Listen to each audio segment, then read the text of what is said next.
Right, recording. Yay. That is good news. Now then. Now, what can you just tell me what your questions were? Because I forgot to put a name field on the questionnaire to start with. So I've got a whole load of answers and I don't know whose they are. I think I asked, I was worried about losing lean muscle, and would I gain lean muscle on this food? And the other one was the bread. It's with the omelette. Right. Because I don't normally eat bread, but I have been having it, but it's been making the hot sweats worse because it's got sugar in it. Oh. So anything with sugar, I know, because within about 30 seconds, I just explode. Wow. Do you know, I hadn't even thought of that. Yeah, well, I found one that was only, I think it was 1.2 grams, but it still was enough to set me off. Mm. Okay, in which case, don't have the bread then. No. You can always add more. If you find that makes you hungry, you can always add more veggies to it. Cool. No, that's good. I'd rather do that. Oh my God. Wow. I just didn't even think of that. And yes, of course, sugar is a trigger. Menopausal symptom. Oh my God. I wonder if that's why. Yeah, it's a really big one for me. I know if something's got sugar in it because within about 30 seconds I heat up. That is an awesome pickup. Thank you very much for that. I've never been a big bread eater anyway, so I thought, oh, I'll give it a go. Yeah. But I make mine not into an omelette, I do it scrambled. Right. Yeah, look, I don't eat a huge amount of bread. Just because you know, when I lost all my weight, I just found that it kind of made me feel fat. Even though I was eating gluten-free bread, it just kind of made me feel a little bit heavy and bloated. So I just kind of steered away from it. That's all. You know, nothing. The fact it's got sugar in it or too many carbs or none of that stuff. It just didn't seem to agree with me particularly. Yeah, so I probably only have it. Gosh, even I don't even have it once a week now. Yeah, you know, yeah. Probably about once a fortnight I have bread. It's just not a thing, really. No, it's not a thing with me either. Oh, that's interesting. All right. We'll sit you on the phone. Let's dive. Oh, hello. Helen's just arrived. Hello, Helen. Can't see you. Ask to start video.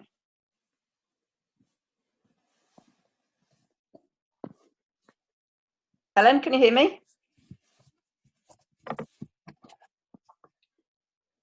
Let's unmute her. Hello, Helen. How are you going? Hi, Sarah. Hello, everyone. Hello. Well, we've got Odette on the line. Celeste can't make it. She's running late, but that's okay. I'll go through her questions anyway. Now, Helen, could you just remind me what your questions are? Because on the questionnaire, I forgot to put a name field. So I've got, I only did it last night. That's a bit silly. So I've got two people who've got their names on it, and Odette's just told me what her questions are. So if you could just tell me what your questions are, then I can put your name to it, and then then what I'll do is I'll also email you your answers. Okay, that's a very good question because I'm really not sure now. I was making things up, I guess. I suppose I have a bit of a quandary about some meals seem very large and others not so, particularly breakfast. Yep. I'm probably, the other thing was I was a little bit not quite as regular as perhaps I should be. Okay. And what I have to, I have actually been sort of playing around with the meals this week myself because I've been following it myself. Yep. And I have increased the size of the fruit dish. So I've actually reworked the sizing of the fruit compote, and I've put that up into the group. So there's the new. I just saw that.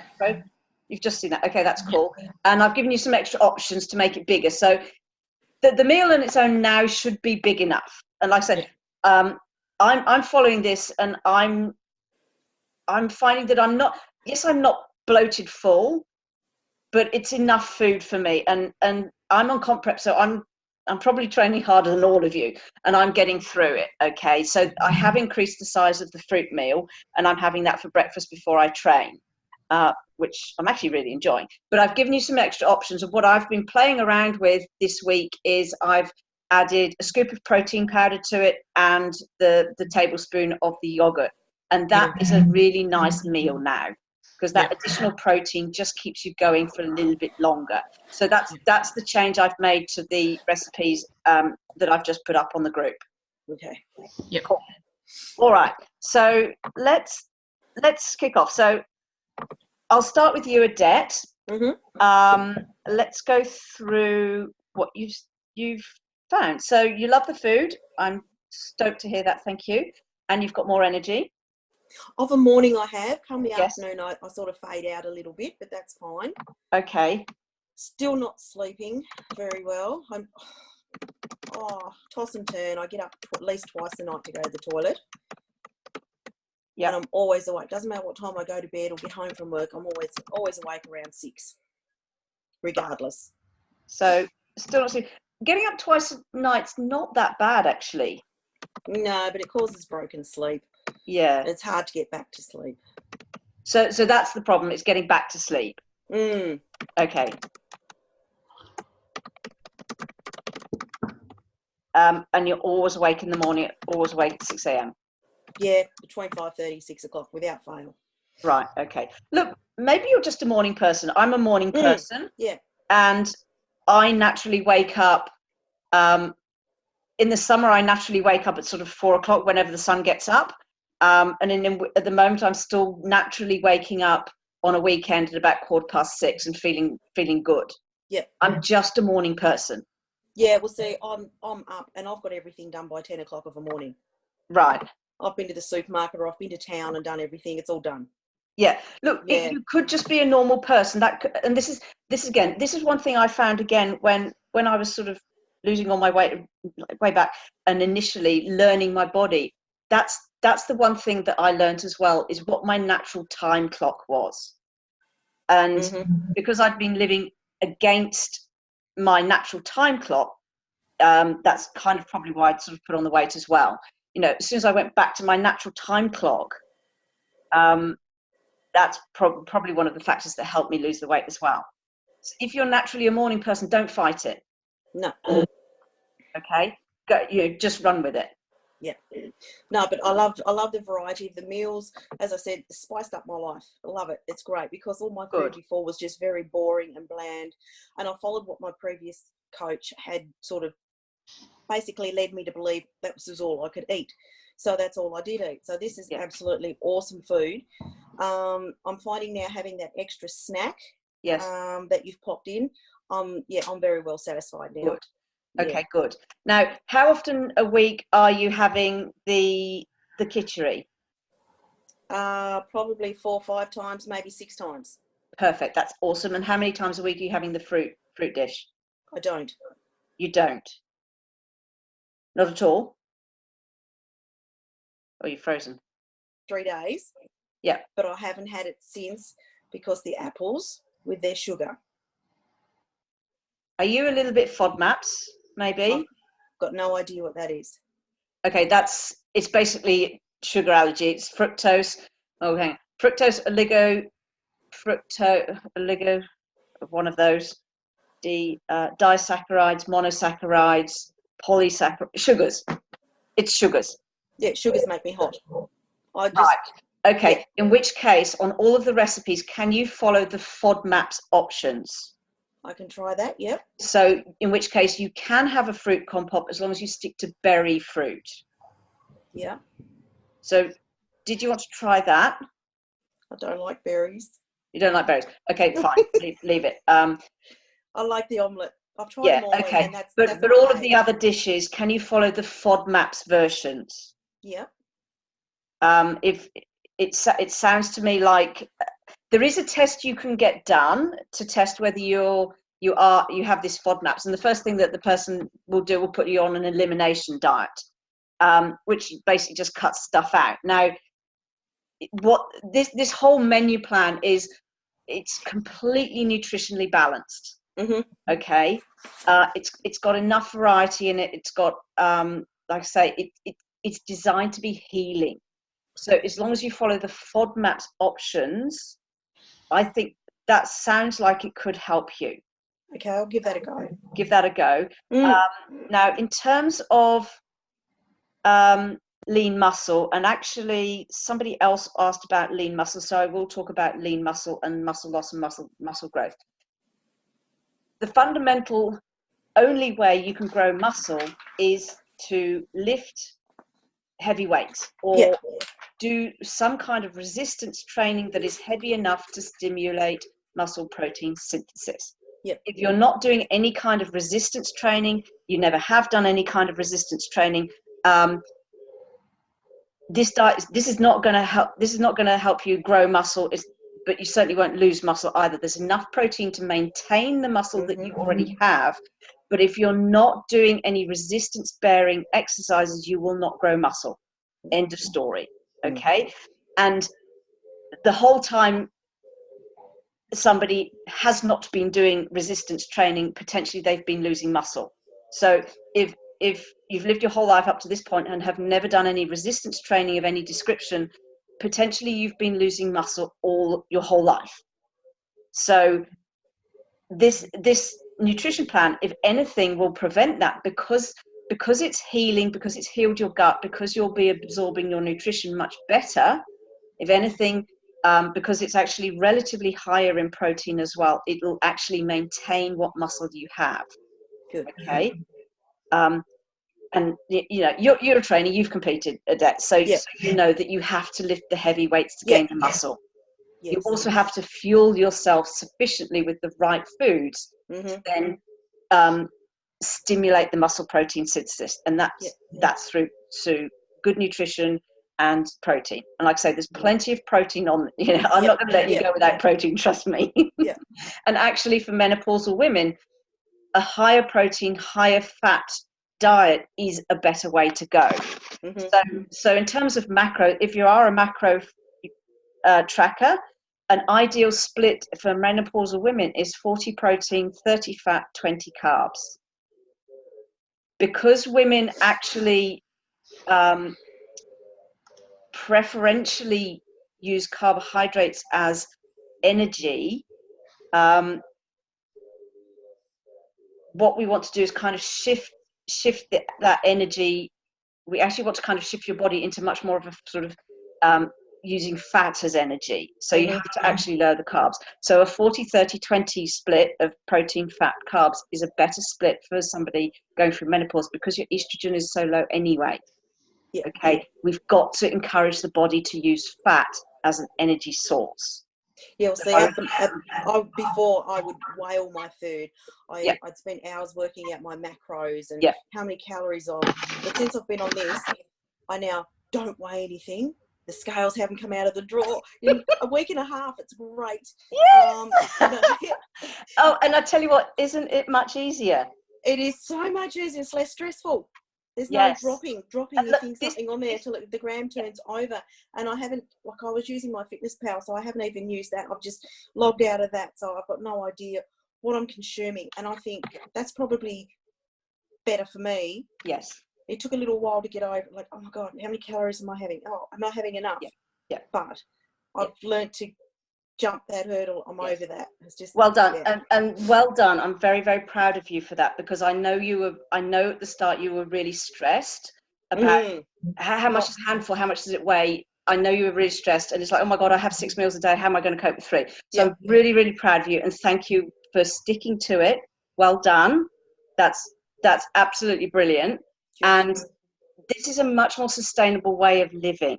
What I'm trying to do is as well as giving you good, healthy, healing food that's really super nourishing and is designed to take away these symptoms, I deliberately haven't given you grams and calories, because I want everybody to get away from this focus on numbers and actually start paying attention to the food itself and what it looks like on a plate.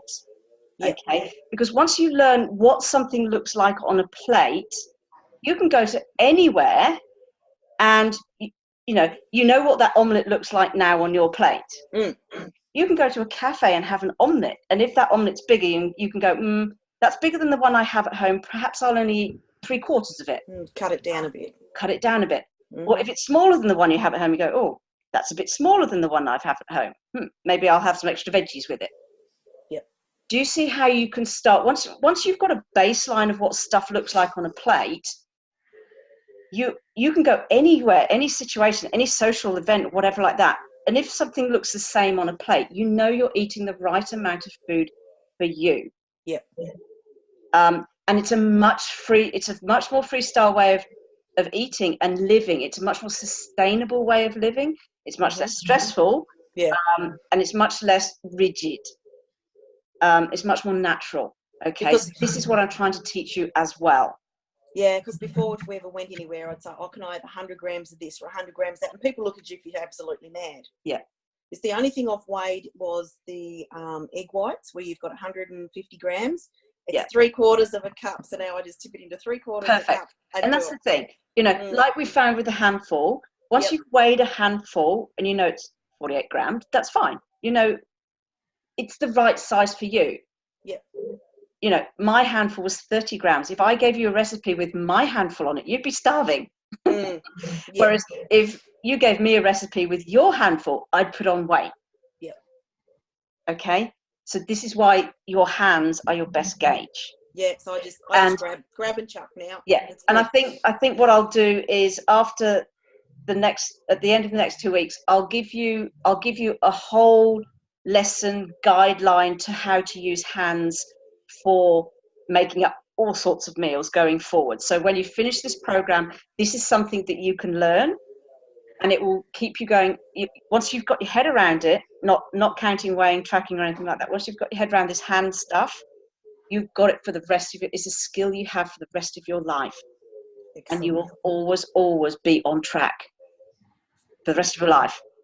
Okay, sounds good. It's one thing that I want to help you with. So in addition to being able to try and sort of alleviate some of your symptoms and help you through the menopause, I also want to give you these skills going forward. Okay, cool. All right. So, like I say, really proud of you for pushing through. I know you were hungry at the start and you were getting over the whole not having the grams thing. So I'm really, really proud of you. So well done. Thank you. Awesome work. Good stuff. Alrighty, Helen, let's move on to you. Now then, biggest win. What was that? So you said you were sticking to it pretty well so far. Yeah. Awesome. Yeah. So just talk to me so again, how many times are you having the fruit dish? How many times are you having the kitchery dish? I had the fruit dish the first, because I've got all this quince in the freezer. So I had the quince the first 3 days. Yep. And that was because that sort of, I thought, worked hand-wise to what I had in a freezer bag. Mm-hmm. And because I love quince, that worked pretty well. The next 3 days, I actually had an apple and a pear sitting in the fruit bowl. So I thought, right, I'll use those up. Perfect. And that's where I found, oh my God, I'm thinking, oh, that's a bit small. Because they weren't overly big. And in the meantime, I'd tried the omelet's just enormous, and I really like the oats as well. So I find them very good. And if I've got enough time to make the egg in the morning, I'll do that. And that really holds me right through the morning and gets me through if I've got any distractions like the sausage rolls at the sale yards on a Wednesday morning. Now, the eggs can hold me. I can hold my nerve through that. Okay. But I suppose that's the only time you get fruit on this. Morning's the best time to eat fruit. Yep. So that's why it's in the morning. Mm-hmm. The way to sort of kind of structure your food is you have your fruit in the morning, lunch needs to be the biggest meal of the day, and then your dinner should be slightly lighter. Mm-hmm. Now, if you're finding the omelet's too big, are you having the bread with the omelette? Yes. If you wanted to take out the bread, that would be totally fine. Right. One thing I have been doing over the last couple of years is I tried that CSIRO total wellbeing diet, and the thing that I have kept doing is their breakfast with oats, fruit, yogurt, and milk. Either as a and that's actually what I'm doing with yours, is rather than cooking it up in the morning, is putting it in the fridge and letting it stew overnight, so it softens up. And with the almonds and stuff, I'll give it a couple of minutes in the microwave just to melt the butter, but it doesn't really cook as such. It softens up overnight as a what do you call it?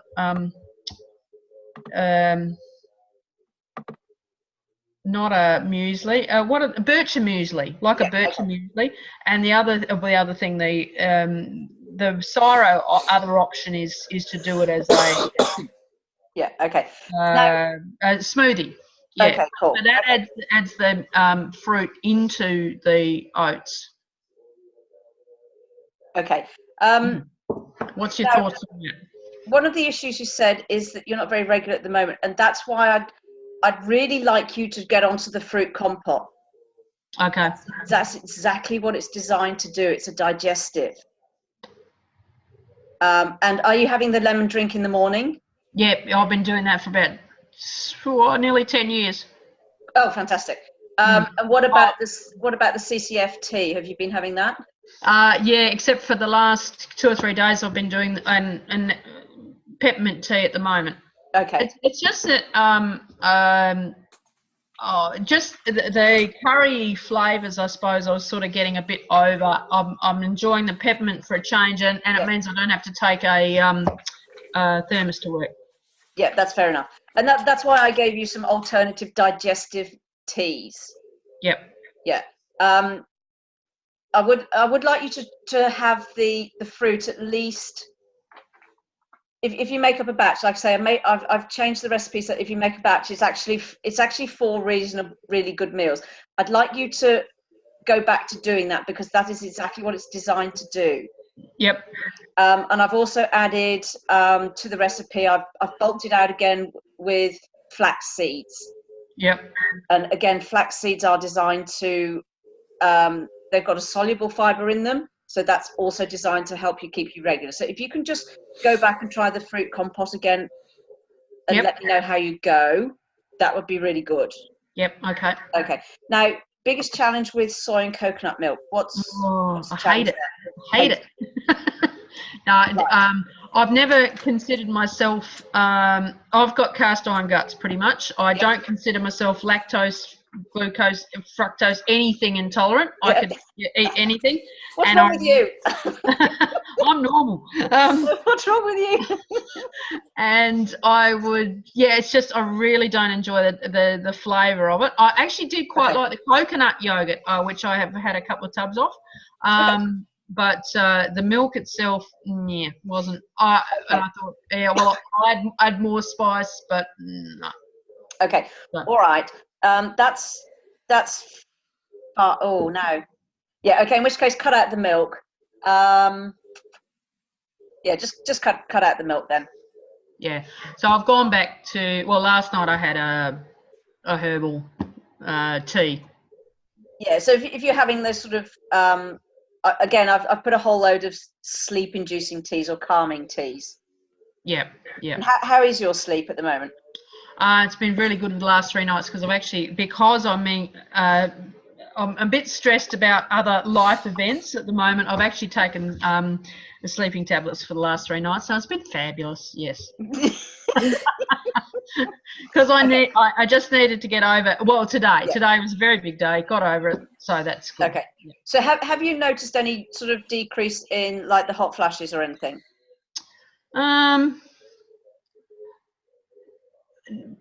No, not really. Okay. I mean, as I say, mine aren't hugely bad, I suppose, compared into this. Hey, I've got a big, nice woolly jumper on at the moment.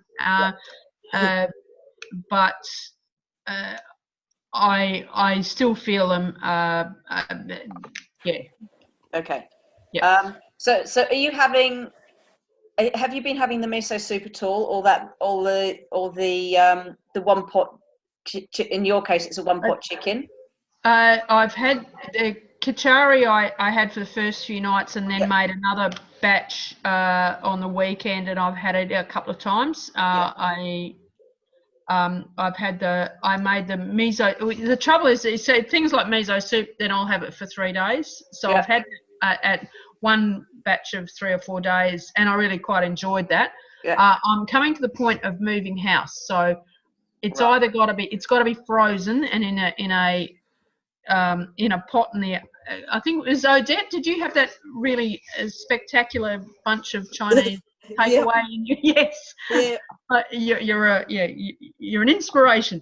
So I've been trying to do that while I froze everything. Did you? Yeah. The miso soup, the vegetable curry. I didn't freeze the stir fry though, because I was worried how those veggies would go.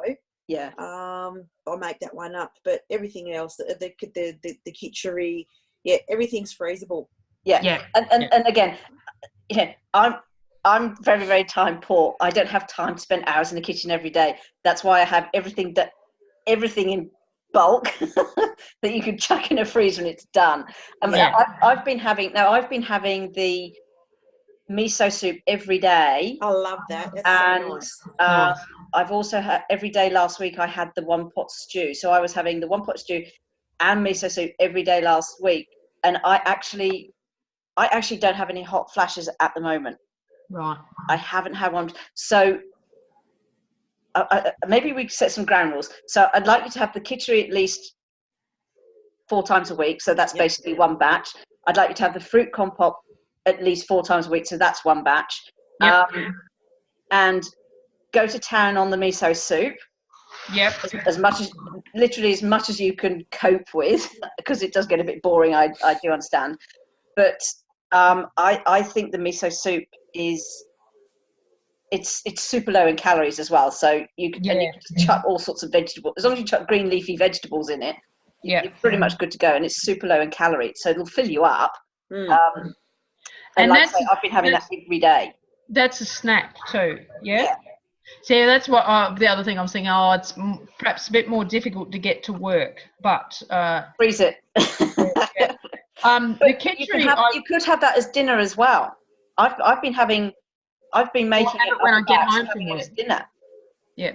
What I've been finding is that I can the breakfasts are getting me through to lunchtime, and then when I get home from work, because I try and have my little snack then, and I've been having the balls, or the miso soup earlier in the week. I've been having the one pot Japanese thingy I had earlier. I've had a dose of that, and I've made the more Mediterranean things.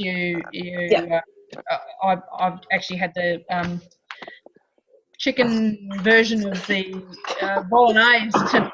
I really like that. I actually added some spinach to that, the silver beet, to bulk it out a bit more, and I really, that's good. So, and I do find, as you say, that you go, oh, that's a bit small, but if you sort of sit down and eat it mindfully, you go, yeah, actually, that's okay. Yeah. And look, that actually is another lesson that I teach. Sort of when I've got a general weight loss client, that's another lesson I teach, is eating slowly and mindfully. There's actually been studies done that on obese women actually, and basically they got a group in and said, basically, here's a lunch buffet. Go to town, eat whatever the hell you like as quickly as possible. And they did. And they stopped when they were full after about 10 minutes. Then they got the same group back in again and went, here's the lunch buffet, eat as much as you like, but this time you have to eat it slowly, and you have to put your knife and fork down between each mouthful and chew mindfully. So the ladies, on average, were eating then for like 30 minutes instead of the 10 minutes, but there's about 200 calories less. Now, even if you did nothing else, just by eating your meal slowly, you could potentially lose between 1 kilogram and 1.5 kilograms a month, just by doing nothing but eating slowly. So this is a habit that I teach on my my general weight loss programs. So if you've been doing that, brilliant. Also really good instincts there. Now you're also off to Adelaide. Yeah, I've got 2 big weeks actually. One day 3 nights, one day 4 nights. Okay, and what sort of things are you going to be doing in Adelaide? Conferences, workshops. Basically, food will be provided for me. Okay. Except for probably breakfast, where I can choose, an omelette. Okay, so just do the best you can. Yep. Ow! Hold on, I'm on the phone. Have you got a little furry friend there? I've got a little furry friend. I mean, sorry, you probably just saw the background moving. I was just going walkabout because he was literally beating down the door. He's just had his teeth cleaned and he can't meow. So instead he was bashing up the door. So bless him, monster. Anyway, so now he's just eating me because he wants his bedtime snack. Anyway, so yeah, look, Adelaide, just do the best you can. Yeah. If you've got food provided for you, could you? I mean, you could say that you're a vegetarian, for example, which means at least you'll get a lot of good vegetable content. Yeah. But then of course you then you won't. If you like your meat, you won't get your meat. So look, just do the best you can. Try and steer away from sort of creamy sauces or things with sauces, and try and go for much plainer foods that has got a high vegetable content in it. Yeah. That's Last really week I was at the pub in Millicent, and as I think I said, there were I had been there before, and the schnitzels hang off the side of the plate. Yes. But there was this lovely salad and it was mostly veg, and I had the grilled chicken with it, and it was really, really nice. And I thought, yep, this is, there's options. You just got to be a bit picky about them. Yeah. And they mightn't be as good as your stuff, but they're not as bad as a schnitzel that's hanging off the side of the plate. Yeah, if you do have a schnitzel hanging off the side of the plate, it's a palm-sized bit of it. Yeah. I know that'll just be a tiny little hole in the. What's wrong with you? Yeah, that's right. They'll be going, what's wrong with it? Look, just do the best you can, and as soon as you're in an environment that you can control, get right back on track. Yep. Okay. All right. Fantastic. Now, I just want to go through the other sort of challenges and questions. Again, unfortunately, I don't know who's put these in, but somebody wanted to talk about exercise training routines. I'm not a trainer. I cannot prescribe exercise training routines, unfortunately. But we've already talked about losing muscle. And if anything, you'll probably maintain muscle on this because you'll be getting much better nutrition, eating regularly, and plenty of protein. The only way to get the muscle is to do the resistance training. So, like I say, I can't prescribe a training routine, unfortunately, because I'm not a qualified trainer. Now, there was a question about, is it okay to split the meals into 2? Yes. It is okay to split meals into 2, and now that you're off the first 3 days, there's no need to wait 5 hours for your next meal. That's the purpose of the snacks. Okay. What else have we got? Again, there's another question around, if NEAT's so critical to weight maintenance, then why does it not seem to be any good? Again, the weight training will help with that. What's that again, Sarah? There's a part of your metabolism is called what's known as NEAT. So non-exercise adaptive thermogenesis. It's basically how much calories or energy you burn in your day-to-day life. So this is just sort of, doing the shopping, walking around your work, getting up, sitting down. Your base metabolism, basically. Well, no. It's your base metabolism is basically, if you just lay on the couch all day and breathed, that's your base metabolism. Okay. It's your organs, your brain, all of that kind of stuff. It's breathing. That's your base metabolism. Yeah. It's beating your heart. NEAT on top of that is just walking around, being active, your day-to-day activity. Just living. Just living, yeah. So it could be doing the washing up, it could be doing the hoovering, it could be hanging up the washing, it could be walking up and down the steps with your shopping. It could be getting to the car, getting out of the car, walking to work. That's all NEAT.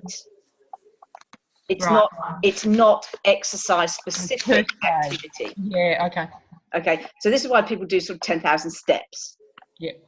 That all helps with your NEAT, and it just burns calories, and it can be as much as 25% of your calorie burn per day. But given the fact that when you're in menopause, your metabolism is probably down-regulated, and I just got my bloods done last week, and I have no testosterone, no estrogen, no progesterone, and I'm on comp prep, so I've cranked up my exercise beyond what I already do, and in 8 weeks I've lost 2 kilos, even though I have dropped my calories to the same level that I was maintaining sub 10% body fat last year. So that indicates to me that my metabolism is so down regulated because my hormones are so non-existent. Yeah. It's really hampering my ability to lose the fat, and I'm actually going to pull out of all my comps because it's just not working. So this is the thing. This is why it's so easy to put on weight when you're in metabolism, because your hormones are so down-regulated. Your whole metabolism down-regulates as well.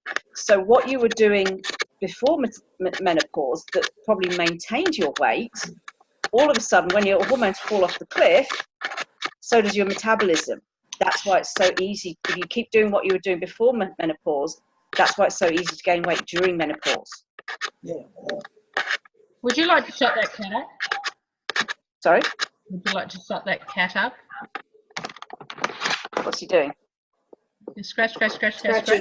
Oh, sorry. Stop.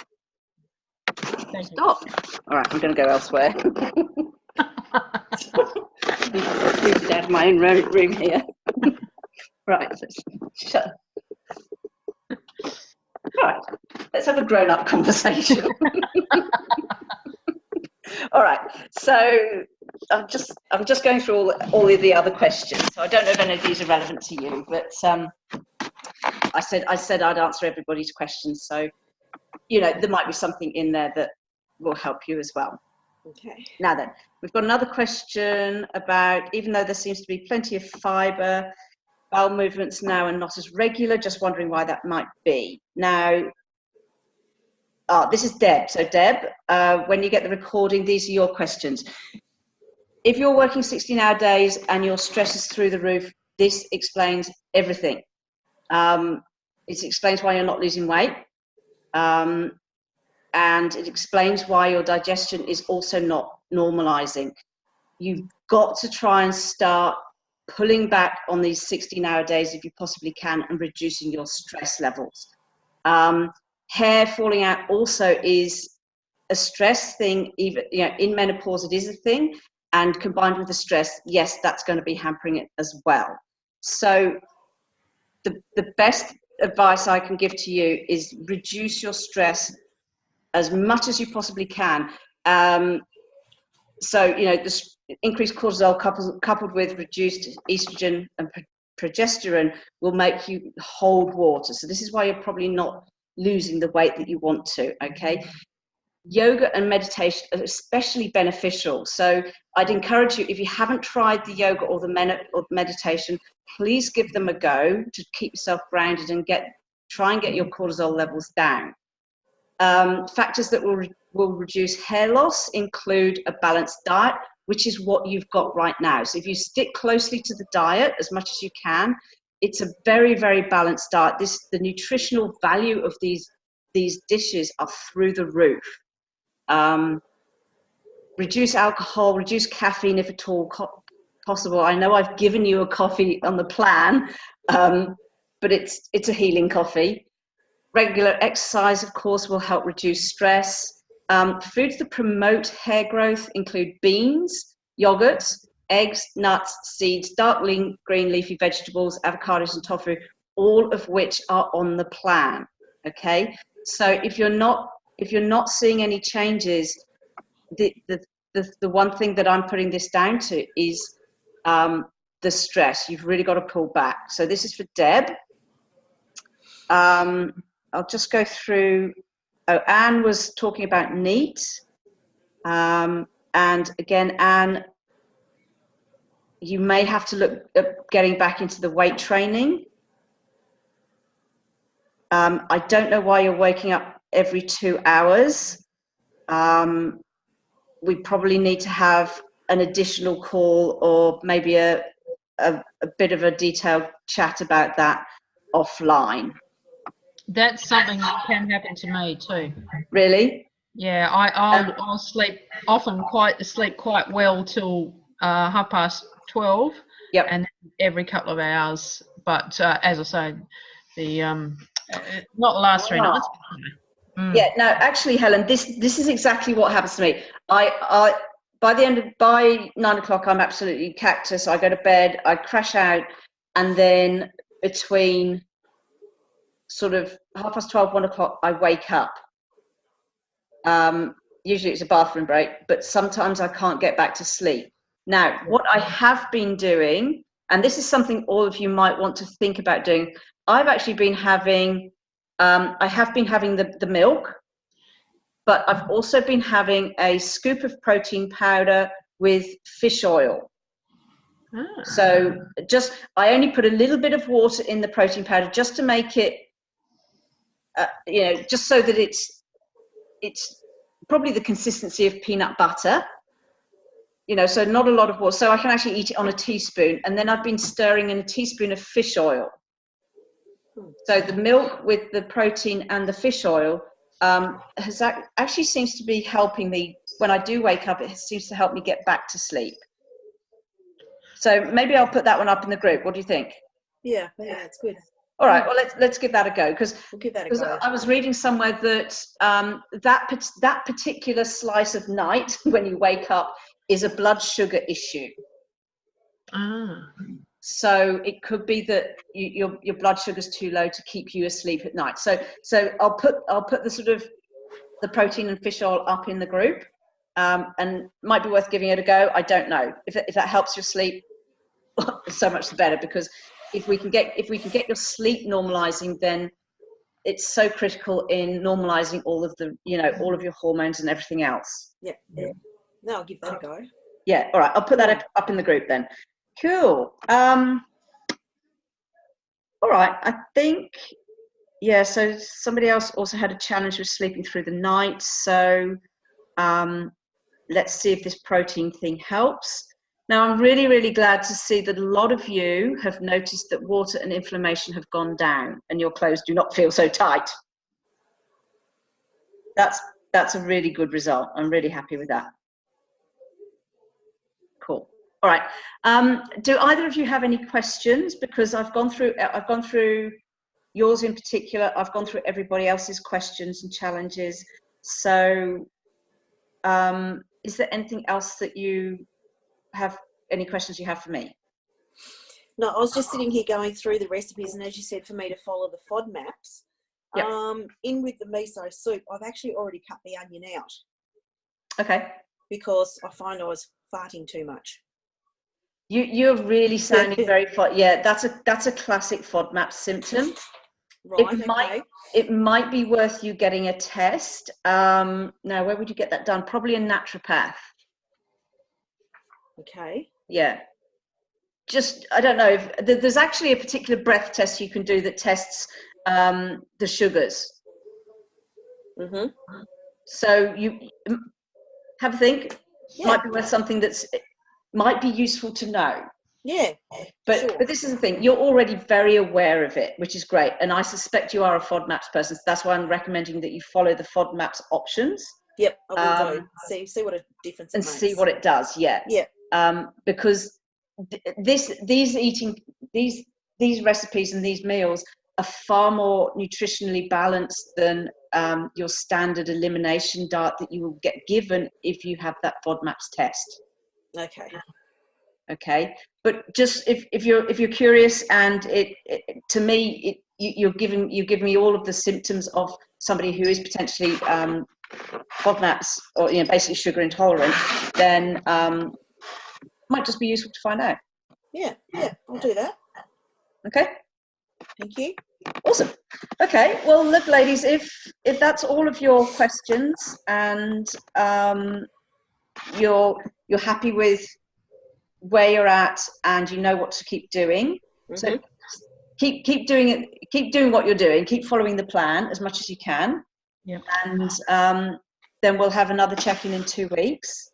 And as before, questions in the group. I'm on there every day to answer your questions. I'm always here for you.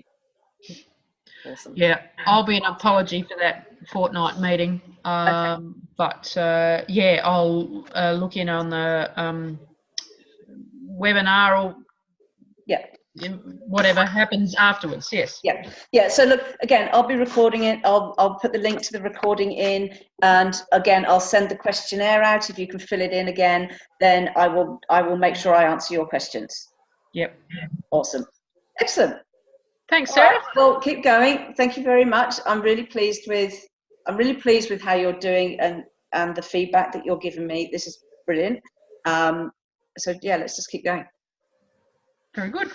Awesome. Take care. Have a lovely evening. Thank you. Bye. Bye. Thank you. See you, Odette. Bye. Bye, Helen. Bye.